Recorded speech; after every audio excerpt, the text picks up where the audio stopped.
नमस्ते, welcome to my channel. आज हम लोग ब्रेन के बारे में बात करेंगे। आज का टॉपिक है ब्रेन। और ब्रेन का नाम सुनते ही एनाटॉमी जैसा इमेज आता होगा आप लोगों के दिमाग में, बट ऐसा नहीं है। मैं पूरी एनाटॉमी नहीं बताऊंगी, कुछ मेजर पार्ट्स है जो बताऊंगी आप लोगों को, जिससे आप लोगों को ब्रेन थोड़ा समझ में आए कि इसमें क्या क्या पार्ट्स होता है, कैसे फंक्शन करता है, इसका क्या इम्पोर्टेंट रोल होता है हमारे बॉडी में। ये छोटी छोटी बात जो आपको समझ में आएगी। और इसमें ब्रेन क्या है वो बताऊंगी। ब्रेन डिसऑर्डर होगा। ब्रेन को हम लोगों को तो ब्रेन बताता है बॉडी में कि क्या क्या काम करना है, लेकिन हमारे ब्रेन को कौन प्रोटेक्ट करता है वो बताऊंगी। ब्रेन का वेट कितना होता है वो बताऊंगी। ब्रेन का डायग्नोसिस कैसे करते हैं वो बताऊंगी। तो अब वीडियो को स्टार्ट करते हैं। ब्रेन के बारे में बताते हैं। क्या है brain? What is brain? Brain क्या है? हम लोग ब्रेन के बारे में बात करते हैं, जानते हैं कि ब्रेन क्या है। तो ब्रेन एक ऑर्गन है जो इनसाइड द हेड होता है। ये ऑल बॉडी फंक्शंस को कंट्रोल करता है।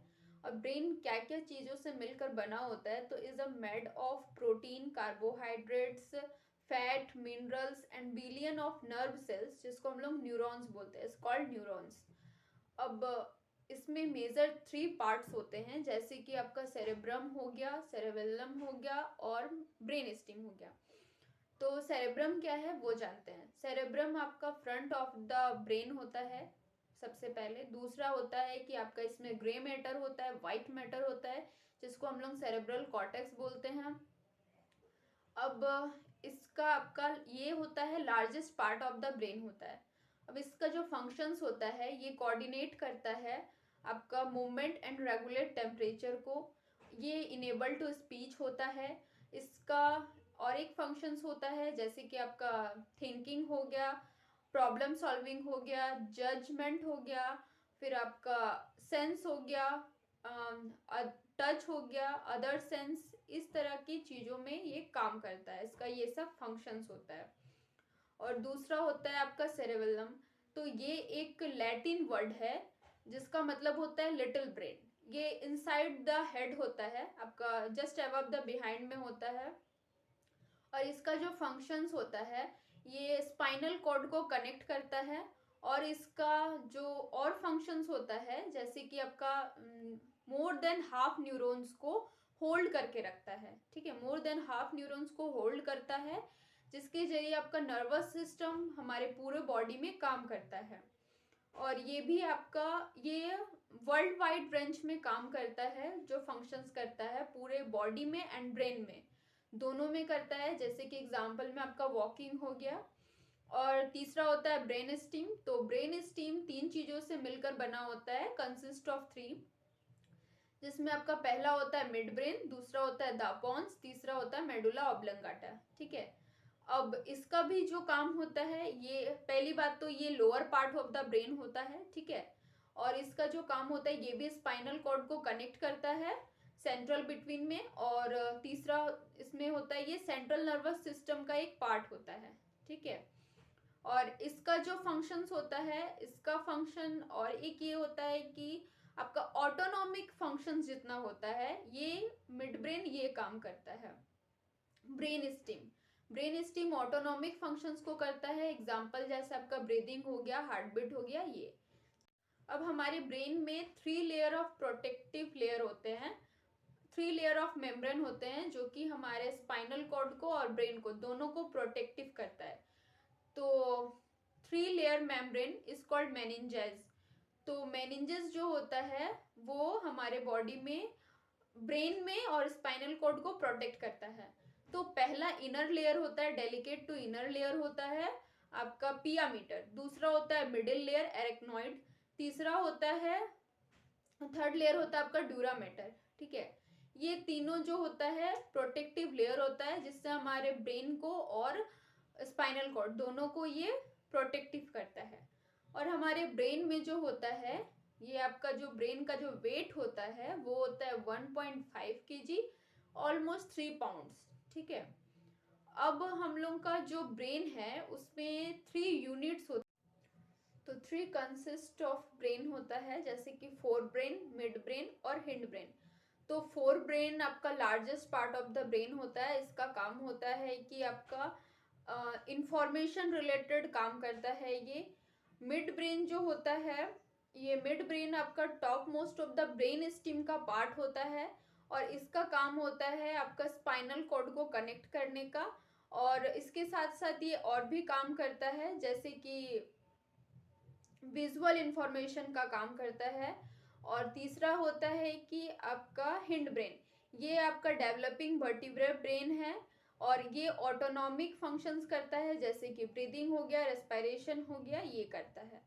अब हम लोग जानते हैं कि ब्रेन में 4 हार्मोन होते हैं, 4 हार्मोन्स होते हैं। वो 4 हार्मोन्स क्या होते हैं और वो क्या क्या काम करता है, ठीक है। तो 4 हार्मोन में सबसे पहले होता है डोपामिन। तो हमारे ब्रेन में 4 हार्मोन होते हैं। तो सबसे पहला हार्मोन है डोपामीन। तो डोपामीन एक हार्मोन है और दूसरा न्यूरोट्रांसमीटर भी है। तो डोपामीन का जो फंक्शंस होता है वो मेमोरी को कलेक्ट करने के टाइम पे वो काम करता है, रिवॉर्ड में, फिर कोई आपका मोटिवेशन हो गया तब। और ये मेंटल हेल्थ के साथ एसोसिएट भी होता है और इसको हम लोग हैप्पी हार्मोन भी बोलते हैं। दूसरा होता है सेरोटोनिन। तो सेरोटोनिन आपका एक न्यूरोट्रांसमीटर है और ये भी एक्ट्स एज हार्मोन का ही काम करता है।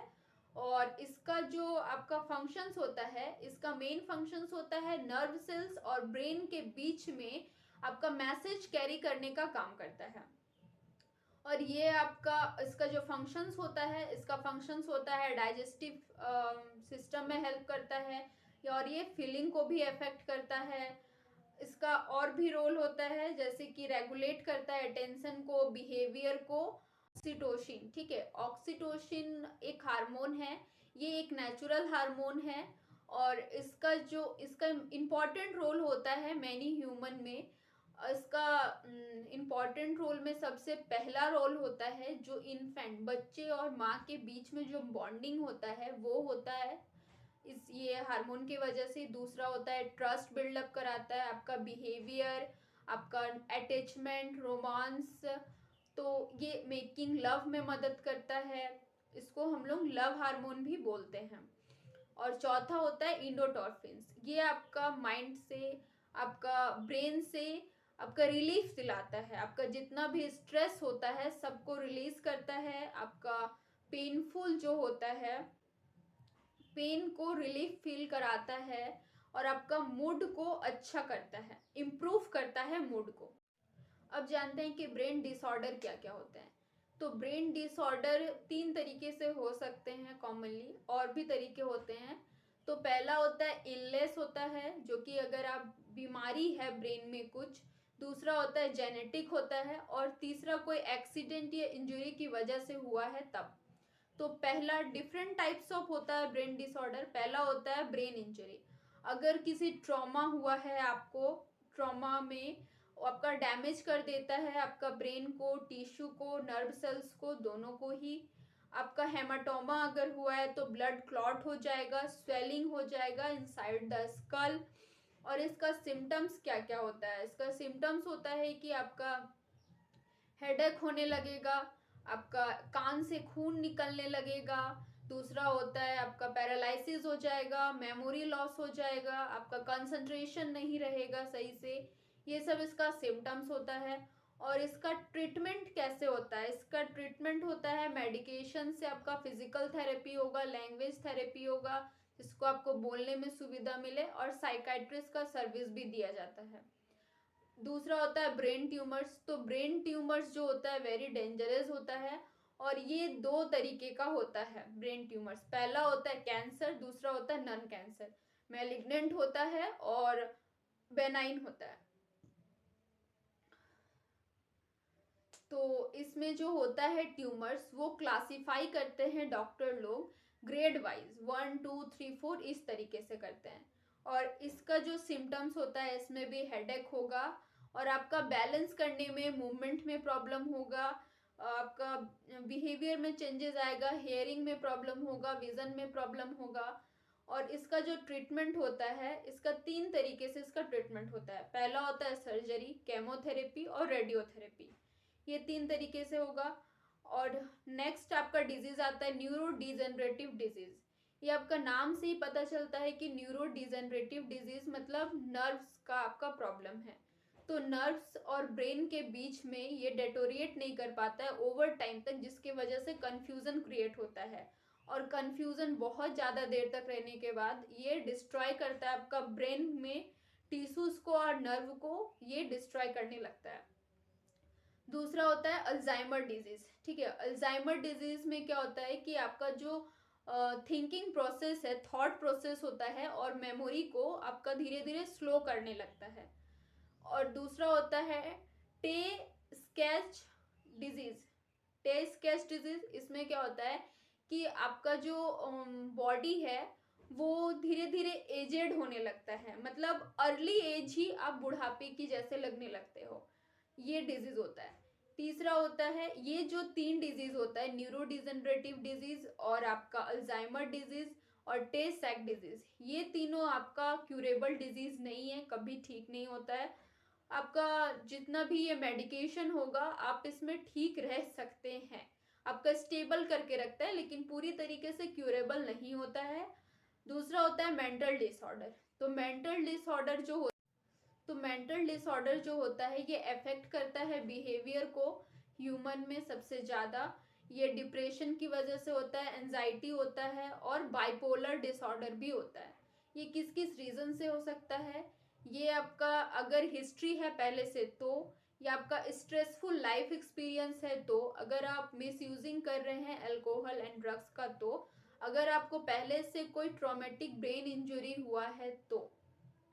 ठीक है, अब जानते हैं कि इसमें डायग्नोसिस क्या क्या कर, अब ब्रेन डिसऑर्डर जान लिए, अब ब्रेन डायग्नोसिस क्या क्या करते हैं हम लोग। तो इसका टेस्ट 3 तरीके से होता है। बायोप्सी हो गया आपका, दूसरा हो गया बायोप्सी जो होता है वो लैब में होता है, हिस्टोपैथोलॉजी लैब में होता है, डॉक्टर रिकमेंडेड होता है। और दूसरा होता है कि आपका ईईजी करा सकते हैं, आपका इलेक्ट्रिकल एक्टिविटी बताता है ब्रेन का। तीसरा होता है सीटी एमआरआई जो कि आप करा सकते हैं, वो प्रोवाइड कराता है, डिटेल इमेज ऑफ ब्रेन का कराता है। ठीक है, ये सारा चीज हो गया। आई होप कि आपको वीडियो समझ में आया होगा, और ये कैसी लगी वीडियो मुझे कमेंट करके बताइएगा। अगर कुछ गलती हुई हो तो मुझे माफ़ कीजिएगा, और कुछ सजेशन भी देना होगा तो भी आप दे सकते हैं। आई होप कि वीडियो आपको समझ में आए। धन्यवाद।